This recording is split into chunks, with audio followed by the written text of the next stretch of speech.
Outra coisa, uma lógica completamente errada, gente. Eu fiz essa meta aqui, mas eu realmente... Ou eu não estava totalmente ciente do mundo dos investimentos, ou eu realmente estava delirando. Olá, pessoal! Tudo bom com vocês? Pra você que é novo aqui no canal e não me conhece, eu me chamo Nadiele e este é o canal CLT Investidora. Nesse canal, gente, eu compartilho aí a minha jornada, né, no mundo dos investimentos, sendo CLT com todas as dificuldades que todos nós temos, e compartilho aí para vocês a minha carteira de investimentos, faço também análises de investimentos aqui, de carteiras, né, aqui no canal, dos inscritos, e tudo que envolve aí o mundo dos investimentos e do CLT. E hoje, gente, eu venho trazer um vídeo de reação a um vídeo meu que eu fiz no final do ano passado, um vídeo de metas, né? Como vocês viram no título, eu vou reagir às minhas metas que eu fiz no ano passado para esse ano de 2025. E a gente vai ver aí se eu conseguir bater alguma meta ou não, tá, gente?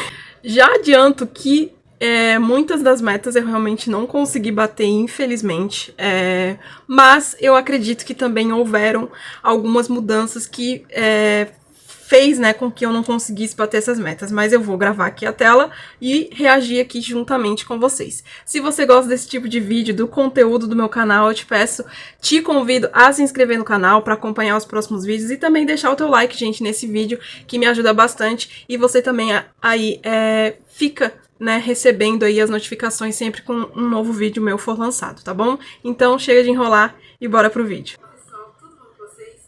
Bom, gente, como vocês viram no título, hoje eu quero compartilhar. Vou avançar aqui um pouquinho, tá, gente? Porque nessa introdução aqui eu não coloco muito as metas. E como ela... Falei do meu objetivo, né? Nesse vídeo aqui eu falo pra vocês. Eu postei ele em 26 de dezembro. Hoje é dia 9 de dezembro de 2026. Então, quase que um ano certinho eu tô gravando esse vídeo aqui reagindo às minhas metas. Então, no início ali eu falo qual que é o meu objetivo principal, né? Que eu gosto de separar sempre em metas e objetivos. O objetivo pra mim é aquilo que eu quero alcançar, é o topo. E as metas são as pequenas conquistas no processo, no caminho, né? Então, eu deixei claro aqui qual é o meu objetivo final e depois as metas. De curto prazo, gente, são essas metas com os meus prêmios. E eu também fiz essa separação entre metas de longo, médio e curto prazo. Então, já adiantando, as minhas metas de longo prazo e médio prazo eu não consegui cumprir nenhuma, infelizmente. Mas eu consegui bater algumas metinhas aí de curto prazo. Mas eu quero mostrar aqui pra vocês quais são as minhas metas, né? Quais foram as metas que eu estabeleci de longo prazo, de curto prazo e também por que eu não consegui bater essas metas neste ano. Otimista, eu quero trabalhar com R$1.000 em 2025, tá? Ter 30 desse período para que eu consiga de fato conquistar esse objetivo, tá? Então vamos lá, para 2025 eu também defini metas de longo, médio e curto prazo, que a minha meta de longo prazo é ter no final de 2025 R$30.000 investidos. Com isso, eu também tenho uma... Ai, gente, sério, dá até vontade de rir com isso. R$30.000 investidos até o final de 2025. Nesse tempo aqui, eu não me lembro quanto que eu já tinha investido, tá? Eu não sei, eu não me lembro com quanto que eu finalizei o ano de 2025. Mas, se não me engano, foi mais ou menos com 5, 6 mil reais. E nessa época, gente, só pra explicar por que eu não consegui bater, não foi necessariamente por conta disso, tá? A parte da meta de médio prazo influenciou muito nisso. Mas, nessa época aqui, eu ainda estava juntando a minha reserva de emergência com os investimentos da renda variável, tá? Eu deixava tudo ali na mesma carteira e considerava tudo como investimentos. E ali em meados ali de fevereiro, março desse ano, de 2025, eu fiz a separação.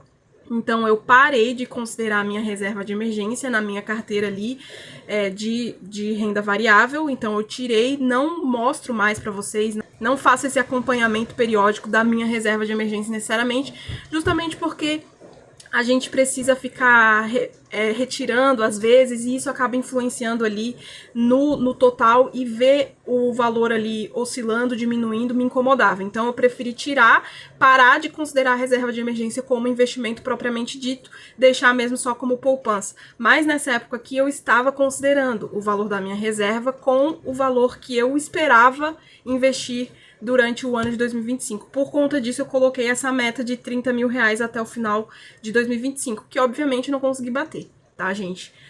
Na verdade, eu fiquei bem abaixo disso. Então é isso, uma meta que não foi batida, infelizmente. A meta de dividendos para 2025. Então eu quero ter 30 mil reais investidos até final de 2025. Não significa que eu vou investir 30 mil reais em 2025, tá, gente?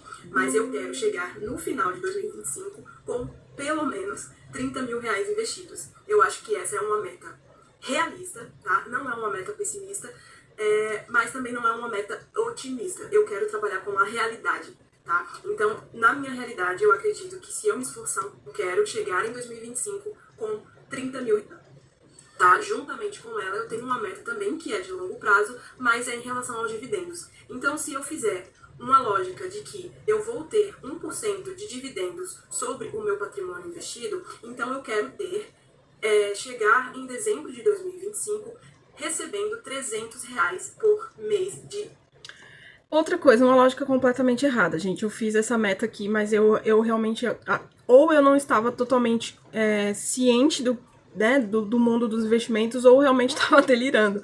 Porque, assim, por mais que você possa ter um valor de 30 mil reais investidos, você não vai ter 1% de rendimento sobre esse valor, porque na minha carteira, por exemplo, esse valor ele estaria distribuído entre ativos que não pagam dividendos. Aqui eu estava considerando só os fundos imobiliários, por exemplo. É como se eu tivesse 30 mil reais investidos só em fundos imobiliários. Daí sim, fazia sentido essa lógica de ter 1% sobre 30 mil, né? Que seria R$300.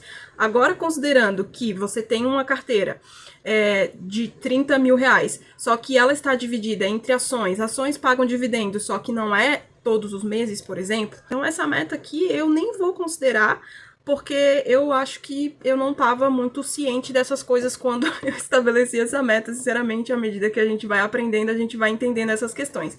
Então, eu não vou considerar isso como uma meta não batida, mas é uma meta que eu estabeleci, mas obviamente que eu não consegui bater justamente por conta dessa lógica, tá? Dividendos, ok? Essas são as metas de longo prazo, tá?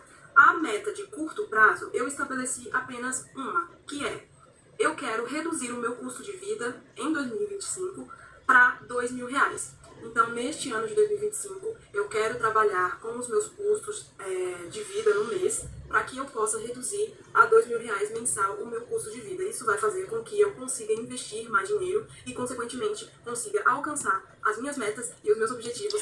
Bom, gente, essa meta aqui não é uma meta não realista, é uma meta até realista, mas de fato eu também não consegui bater, tá? Não consegui reduzir o meu custo de vida a R$2.000. Mas porque, não por conta de irresponsabilidade financeira, nada, mas porque nesse ano de 2025 eu foquei muito em reformar, digamos assim, não reformar, tá? Mas eu comprei muitos móveis para minha casa nesse ano de 2025. Eu comprei vários móveis para minha cozinha, eu comprei armários, eu comprei balcão de pia, eu comprei balcão de banheiro, eu comprei cooktop, comprei balcão do cooktop. Então eu fiz uma reforma na minha cozinha, renovando aí basicamente a minha casa como um todo, que obviamente custou ali dinheiro, e além do custo de vida que eu já tinha, né? Que eu tenho um custo de vida ainda muito elevado, infelizmente, apesar de não pagar aluguel.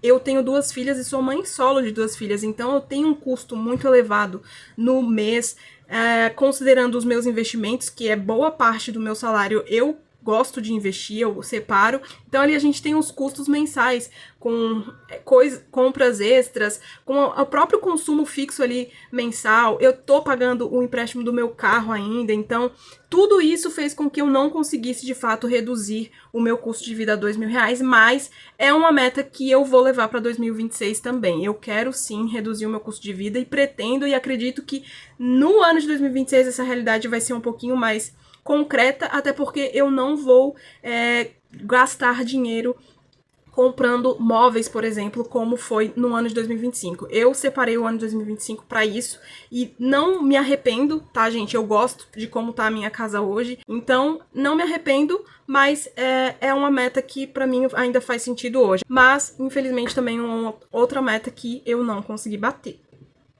Talvez mais rapidamente. E as metas de curto prazo, gente, são essas metas de dividendos mesmo que eu estabeleci. Então, eu quero, no curto prazo, conseguir receber primeiramente R$20 de dividendos mensal.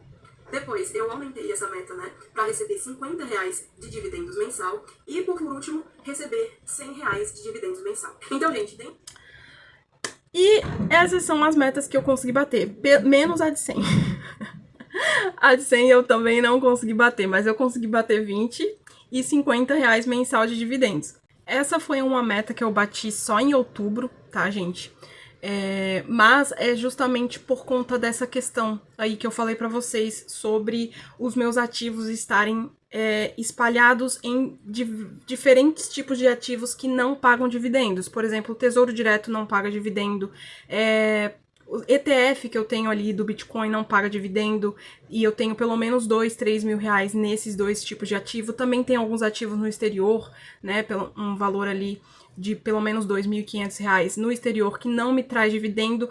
Os ativos que mais pagam são os fundos imobiliários e as ações. Então, por conta disso e por essa variação, alguns ativos variaram o pagamento de dividendos, diminuíram o pagamento de dividendos, e outros ativos, como as ações, eles pagam esporadicamente, né? Pagam em meses que não são todos os meses. Então, por conta disso, a meta ali de R$50 de dividendos eu bati só ali em outubro. Mas a meta de R$100 não bati, tá? E provavelmente vou demorar um pouco para bater justamente por conta disso. Não são todos os ativos que pagam, e os ativos que pagam eu não tenho um valor considerado.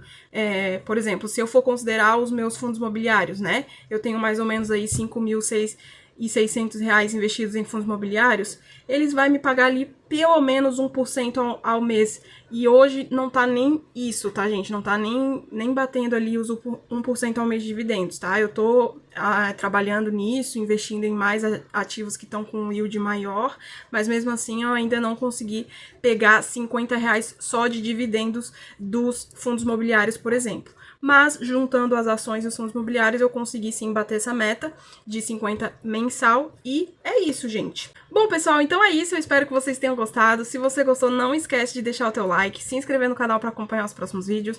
Um beijo e até o próximo vídeo. Tchau!